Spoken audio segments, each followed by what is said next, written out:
JC. Tangin. Toyota Altis 2001 model itong nasa harap nyo, pero they started late 2000 until 2006, pero yung mga 2006 mga ano na lang yun, parang pinauubos na lang ng kasa. Usually ang mga model na late nito is, or yung mga huli is 2004 and 2005. After kasi nung 2006, yung 10th gen na, ang kundi ako nagkakamali 9th gen to. This is a 1.8G Toyota Corolla Altis. So 1.8 liters gasoline engine. So kung iniisip nyo na magastos sa gas, hindi po. Wag nyo lang i-compare sa mga motor, pero yung gas nya nasa normal consumption naman ng 8 to 9 kilometers. Maabot ng 10, 11 pagka yung nasa freeway na talaga kayo. Naka 17-inch na mags na BBS. Medyo kailangan pa ng adjustment yung sa suspension side kasi medyo mataas pa, kita naman, and medyo yung headlight kailangan pa ng konting cleaning. Pero napakagandang platform ng Altis kung gusto mong mag-alaga ng kotse. Meron din tong VVTi. So yun yung tumutulong sa engine para makatipid siya ng gas or para lumakas yung hatak pag kailangan nyo na. So as I've said, this is a Corolla Altis, kaya napakagandang platform. Yun, kulang yung emblem niya, pero nakakabili naman yan. So meron din siyang yan, twin pipe na straight pipe yan. Tapos ito, yan yung binabayaran sa G, yung mga kahoy-kahoy na design. Yan, tapos all power, yung window niya, yan may lamp pa para hindi ka madadapa pag gabi or kung may tubig. Yan yung dashboard ng ating 1.8G. Napakaganda, nakakainggit.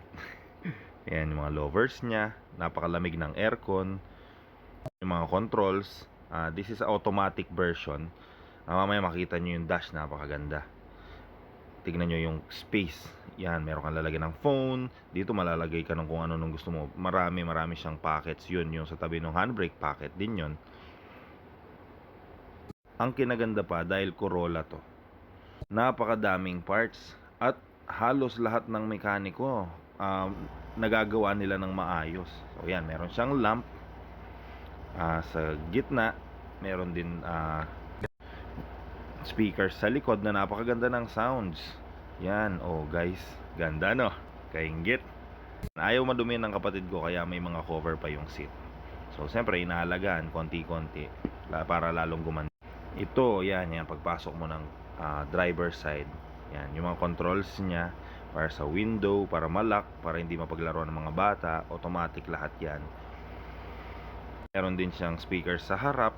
Ayan, lagyan ng coin, controls ng window, yung alarm system niya. Yan, napakagandang upuan. Nakaka-miss kasi dati meron ako 1.6e yung lower version. Ayan yung ating dash. Merong speedometer, tachometer, lahat ng kailangan nyo nandyan. At napansin nyo dun sa dash, yung controls niya yan, nandyan lahat from P to L. Yung ibang versions, wala yung 2 and 3 dyan. Katulad ng Econon na automatic din. Yan, napakalinaw ng dash niya. So, kitang-kita mo yan kahit gabi.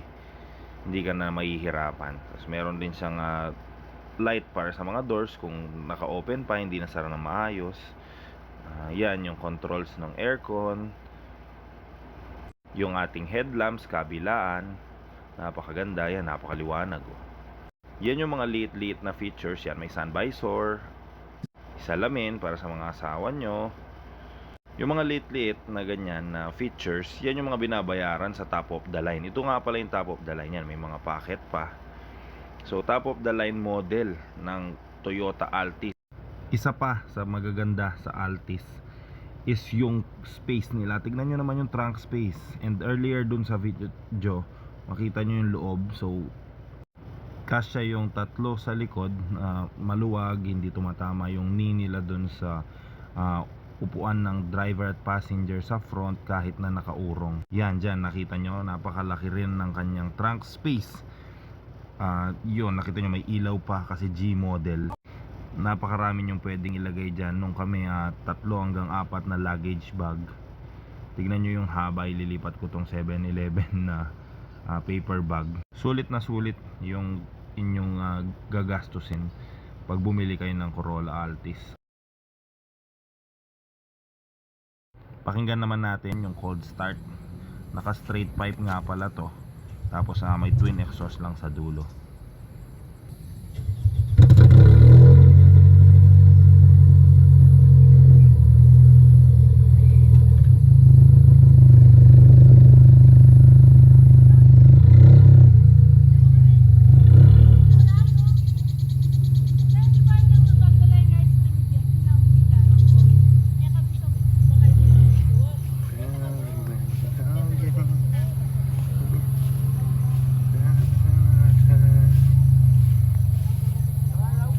Don't forget to subscribe nga pala. Malaking tulong yon sa ating channel. Thank you. Kaya naka 2 JC. Tangin 2.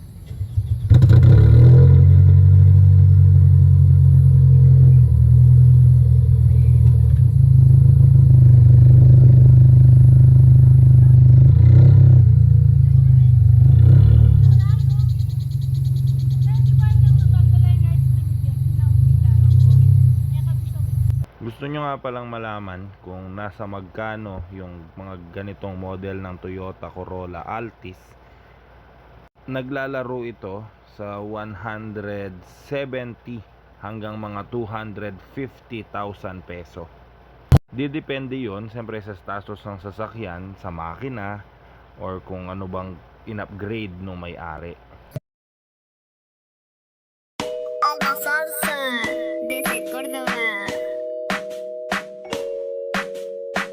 Yo no sé de poesía ni de filosofía, solo sé que tu vida yo la quiero en la mía. Yo no sé